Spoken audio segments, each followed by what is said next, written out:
بسم اللہ الرحمن الرحیم. ناظرین السلام علیکم. میں ہوں آپ میزبان صابر شاہ کے وفاقی دارالحکومت اسلام آباد سے. کچھ تازہ ترین خبریں پاکستان کے لیے بہت ہی اچھی خبریں ہیں جی. اور نہ صرف پاکستان کو داخلی طور پہ دنیا نے بھی اب تسلیم کرنا شروع کیا ہے. اور اس وقت آپ کو معلوم ہے کہ سخت ترین ایک عالمی وبا ہے. 2 سال تیسرے سال میں داخل ہو چکی ہے اور ایک پوری دنیا میں عذاب ہے. معیشتیں تباہ ہو گئی ہیں، لیکن پاکستان پہ اللہ تعالیٰ کا خاص کرم رہا. اور اس کی وجہ نمبر 1 تو اللہ تعالیٰ کا خاص کرم تھا، اور دوسرا ہم نے، ہماری حکومت نے، ہمارے اداروں نے بڑے اچھے طریقے سے اس بیماری کے خلاف اقدامات کیے اور ایسے اقدامات اٹھائے کہ جس سے ہماری معیشت بھی چلتی رہی، غریب کا چولہا بھی نہیں بجھا، بے روزگار بھی اس طریقے سے بے روزگاری بھی نہیں دیکھنے میں آئی جس طریقے سے بڑی معیشتیں جو ہیں وہ اس وقت زیر عتاب ہیں. پریزیڈنٹ بائیڈن کی جو سپیچ تھی کل کی، اس میں بھی جو سب سے بڑا مسئلہ ان کو درپیش تھا وہ کرونا کی وجہ سے جو مہنگائی، وہاں پہ ایک مہنگائی کا عذاب آیا ہوا ہے، ان کو وہ درپیش تھا. جو جتنا بڑا ملک تھا اس پہ اتنے بڑے طریقے سے عذاب نازل ہوا یہ والا. اور امریکہ نمبر 1 پہ رہا، اور اب بھی لاکھوں لوگ وہاں پہ اس مرض میں مبتلا ہیں، اور ہیلتھ کا جو سسٹم ہے وہ ڈیمیج ہوئے، بلکہ جواب دے گئے. نہ صرف امریکہ بلکہ برطانیہ، جرمن، فرانس، اسپین، اٹلی، یورپی ممالک،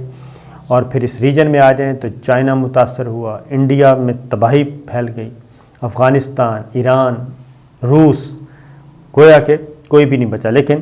پاکستان میں ایک ادارہ تھا NCOC، فوری طور پہ بنایا گیا، اور اس میں تمام اداروں کی نمائندگی ہوئی، اور اس میں سول ملٹری جو ہے دونوں نے مل کے یہ کام کیا، دونوں کی لیڈرشپ نے. اور اس میں وزارت صحت کو، پھر صوبوں کو ایک ایسا ادارہ فوری طور پہ بنایا گیا، کیونکہ ورنہ تو یہاں پہ حالات آپ کو پتہ ہی ہے، اپوزیشن کی لڑائیاں ہوتی گئیں، ہر طرح سے لڑائی ہوئی، لیکن NCOC کے فورم پہ ایک مثالی یکجہتی جو ہے وہ دیکھنے میں آئی. اور وہاں پہ تمام سارا دن ایک دوسرے کو جو گالیاں نکالنے والے ہیں، NCOC کے فورم پہ سب ایک ہوتے تھے. اور یہی وجہ ہے کہ کرونا کی وبا کرونا کے خلاف مؤثر اقدامات پہ پاکستان عالمی رینکنگ میں 2 نمبر پہ آیا ہے. یعنی کہ پاکستان ان ملکوں میں شامل ہیں جہاں پہ بہترین اقدامات کیے گئے اور اس بیماری سے نمٹا گیا. پاکستان نے اکنامسٹ نارملسٹی انڈیکس کی یہ رپورٹ ہے، اس میں 2 پوزیشن حاصل کی ہے. اور اکنامسٹ نارملسٹی انڈیکس کے مطابق پاکستان نے کرونا کے وبا کے باعث عائد لاک ڈاؤن کے خاتمے پر اقتصادی اور معاشرتی سرگرمیوں کی بحالی کے لیے مؤثر اقدامات کیے. اور اس کا کریڈٹ جی ہم دیں گے وزیر اعظم عمران خان کو، کیونکہ شروع میں جب یہ بیماری آئی تو اس وقت سب کے سب، یعنی عالمی ادارہ صحت اور دیگر عالمی ادارے، عالمی برادری، سب یہ کہہ رہے تھے کہ جی اس کا ایک ہی حل ہے، اور وہ ہے لاک ڈاؤن، مکمل لاک ڈاؤن، یعنی کہ سب کچھ بند کر دیا جائے. تو وزیر اعظم عمران خان نے مجھے یاد ہے کہ اس وقت بھی NCOC کے اس فیصلے سے اختلاف کیا، اور انہوں نے کہا تھا کہ مکمل لاک ڈاؤن نہیں، نرم لاک ڈاؤن کیا جائے، یعنی کہ سمارٹ لاک ڈاؤن، اور معیشت بھی چلتی رہے، غریب کا چولہا بھی چلتا رہے، روزگار بھی چلتا رہے. تو اس کا پھر یہ ہوا کہ لوگوں نے بھی اچھا رسپانس دیا، اور آہستہ اس کے رزلٹس بھی آئے، اور پاکستان کی جو اکانومی بدترین حالات میں تھی وہ مزید بدترین ہونے سے بچی، بلکہ معاملات سلجھے. اور اسی وجہ سے اب پاکستان دنیا کا واحد ملک ہے جو تینوں رینکنگز میں شروع کی 3 پوزیشنوں میں شامل ہے. جی پاکستان دنیا کا واحد ملک ہے، اس طریقے سے پاکستان ٹاپ پہ ہے، اور وہ ہے کہ تینوں رینکنگز میں شروع کی 3 پوزیشنز میں شامل ہے. اب آپ یہ اللہ کا خاص کرم ہی ہے، اس کے علاوہ تو ہم کچھ نہیں کہہ سکتے، ورنہ تو ہمارا ہسپتالوں کا جو برا حال ہے. لیکن اس مرض سے نمٹنے کے لیے بہت بہترین معاملات کیے گئے. ویکسینیشن اور بالکل بے درخت طریقے سے لگائی گئی جی، اور اس میں چائنا نے بھی ہمیں ہیلپ آؤٹ کیا، امریکہ نے بھی ہیلپ آؤٹ کیا، اور کچھ خود بھی خریدی گئی. نئی درجہ بندی میں جی جو آئی ہے، اس میں پہلے جائزے میں پاکستان تیسرے، جبکہ دوسرے جائزے میں پہلے نمبر پر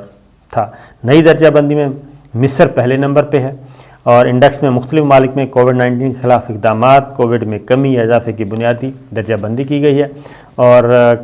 کورونا کے دور اور کورونا کے بعد سرگرمیوں کی بحالی کے حوالے سے 50 ممالک کی کارکردگی کا جائزہ لیا گیا ہے۔ تو اس طریقے سے جی یہ ہے ایک صورتحال۔ لیکن کورونا کی جو ادروائز جو صورتحال ہے وہ میں آپ کو بتا دوں کہ ایک بار پھر جو ویو آئی ہوئی ہے اس میں پاکستان اس کی لپیٹ میں ہے، اور 11.55% تک جو مثبت کیسز کی شرح ہے وہ پہنچ چکی ہے، اور اس سے ہمیں بچنا ہے اور اس کو ہمیں نیچے لے کے آنا ہے، بالکل اسی طریقے سے جیسے ہم ماضی میں کرتے آئے ہیں۔ اور ابھی جو اب تک کے جو اعداد و شمار ہیں اس میں بھی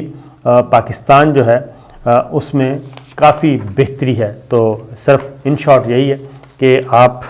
آئندہ بھی تعاون کریں، اور تعاون کریں گے ہی تو ہم آگے بڑھ سکیں گے۔ اگلی خبر ایک اور لے لیں، اور وہ یہ ہے کہ آپ کو حادثات سے جی وہ کہتے ہیں کہ اپرچونٹیز پیدا ہوتی ہیں، اور ان اپرچونٹیز سے فائدہ اٹھانا چاہیے۔ مری میں ایک حادثہ ہوا تھا، اور سانحہ مری، جس میں انتہائی معصوم شہری جو ہیں وہ بیچارے اپنی گاڑیوں میں ہی برف باری کے دوران اپنی گاڑیوں میں ہی اللہ تعالیٰ کو پیارے ہو گئے، اور ان کی تعداد تھی 22-23۔ تو یہ ایک اندھوناک افسوسناک سانحہ تھا۔ گئے تھے پکنک منانے، سیر و سیاحت کے لیے، لیکن اپنی فیملی سمیت، اپنے عزیزوں سمیت، دوستوں سمیت گاڑیوں میں ہی چل بسے، اور ان کو پتہ بھی نہیں چلا کہ وہ اللہ کی طرف جا رہے ہیں اور اس دنیا سے رخصت ہو رہے ہیں۔ اس پہ بہرحال ایک کمیٹی بنی، اور کمیٹی نے کل اپنا چھرا چلایا ہے بڑے بے رحم طریقے سے، اور چھرا ایسا چلایا ہے کہ راولپنڈی ڈویژن کی پوری جو ہے وہ بیوروکریسی اور مختلف محکموں کے اوپر سے لے کے نیچے تک سب کو فارغ کر دیا ہے۔ Commissioner, deputy commissioner, assistant commissioner, اور اسی طریقے سے پولیس آفیسرز، مقامی سے لے کے ڈویژنل لیول تک سب کو فارغ کر دیا، اور اس میں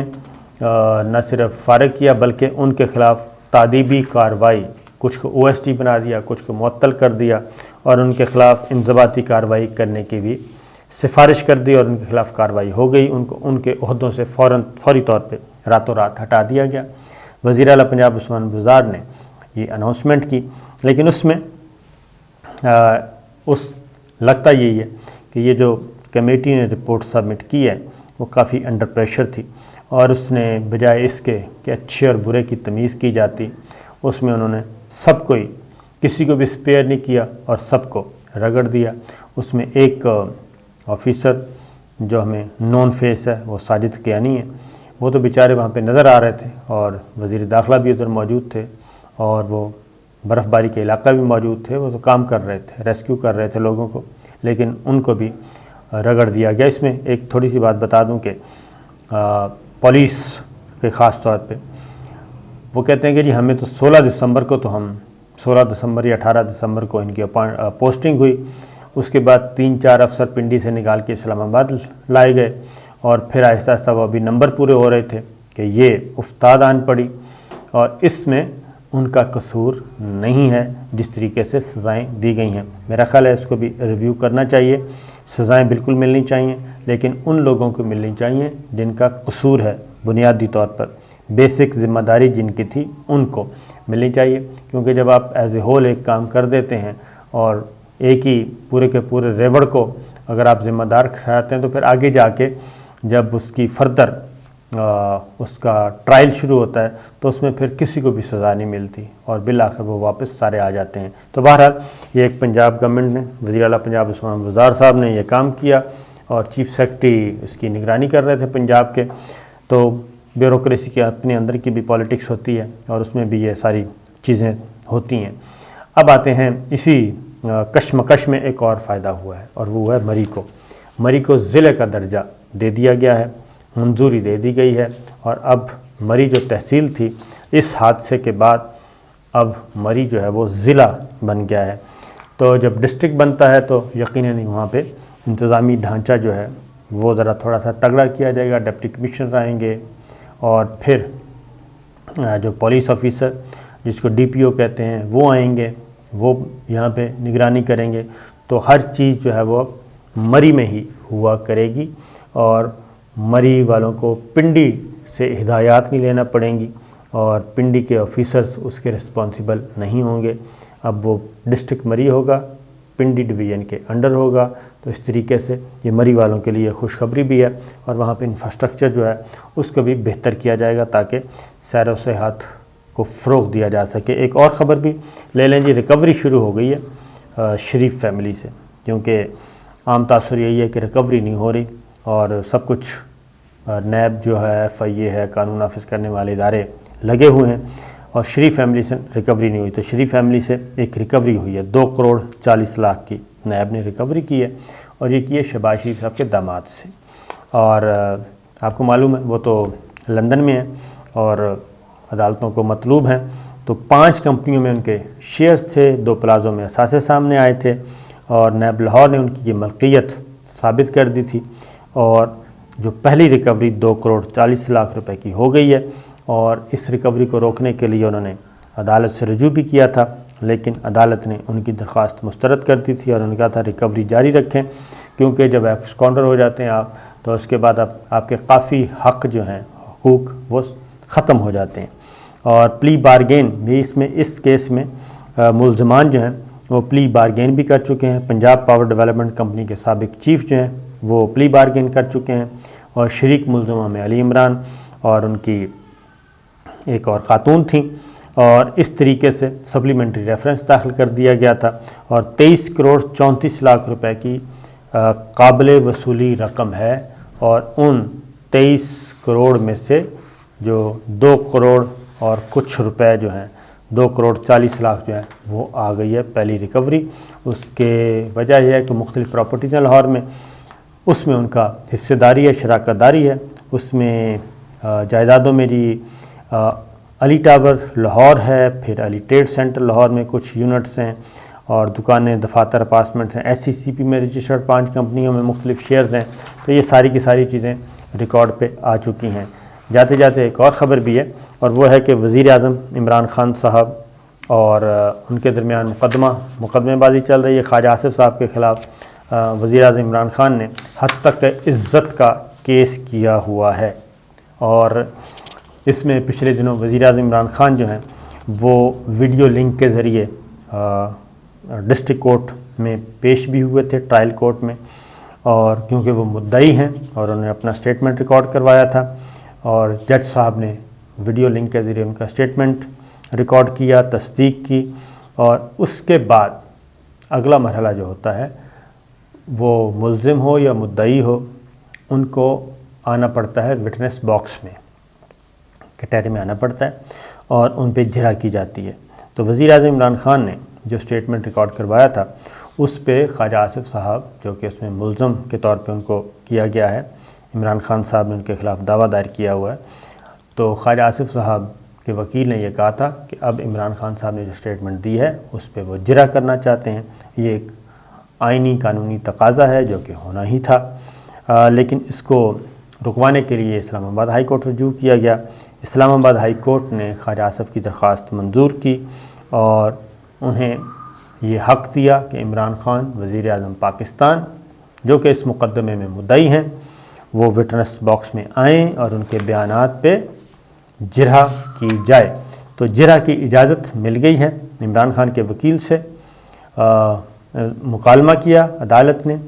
کہ بیان پر جرح کرنا تو ان کا حق ہے، ٹرائل کورٹ کو چاہیے تھا اگلے روز جرح کے لیے رکھ لیتے، فیئر ٹرائل ان کا حق ہے۔ 17 دسمبر کو بیان ریکارڈ ہوا، اسی روز ٹرائل کورٹ کیسے ان کا جرح کا حق ختم کر سکتی ہے؟ عمران خان کے وکیل نے کہا جی 1 سال سے یہ عدالت میں نہیں آئے، اور خواجہ آصف نے شوکت خانم ہسپتال سے متعلق وزیر اعظم عمران خان پر الزامات لگائے تھے، جس پر عمران خان نے ان پر حد تک عزت کا دعویٰ کیا ہوا ہے، تو لہٰذا یہ حق مل گیا ہے۔ تو اب دیکھتے ہیں کہ ٹرائل کورٹ جو ہے کب وزیر اعظم عمران خان صاحب کو جرح کے لیے مقرر کرتی ہے تاریخ، اور اگر یہ معاملہ سپریم کورٹ تک نہ گیا، تو اگر نہیں جاتا تو پھر وزیر اعظم عمران خان کو یا تو ویڈیو لنک کے ذریعے جرح میں شامل ہونا پڑے گا، یا پھر عدالت میں پیش ہونا پڑے گا۔ تو ایک بڑا ہی دلچسپ کیس ہے۔ آپ کو معلوم ہے کہ شوکت خانم ہسپتال کے جو فائنینشیل میٹرز ہیں اس کے بارے میں سنگین الزامات لگائے تھے خواجہ آصف صاحب نے، تو اس کے خلاف یہ دعویٰ کیا ہوا ہے۔ تو رول آف لاء جی جاری ہے پاکستان میں، اور یہ چلتا رہنا چاہیے اور اداروں کو تگڑا ہونا چاہیے۔ اسی میں سب کی بھلائی ہے، کچھ تھوڑا سا مائنس پلس ہو جاتا ہے، لیکن اگر یہ ایکسرسائز جاری رہی تو پھر پاکستان میں ادارے بھی مضبوط ہوں گے، اور پھر پاکستان کی مثالیں ہم دے سکیں گے بیرونی دنیا میں بھی کہ جناب یہاں پہ کوئی بھی قانون سے بالا تر نہیں ہے۔ اجازت دیجیے، اللہ حافظ۔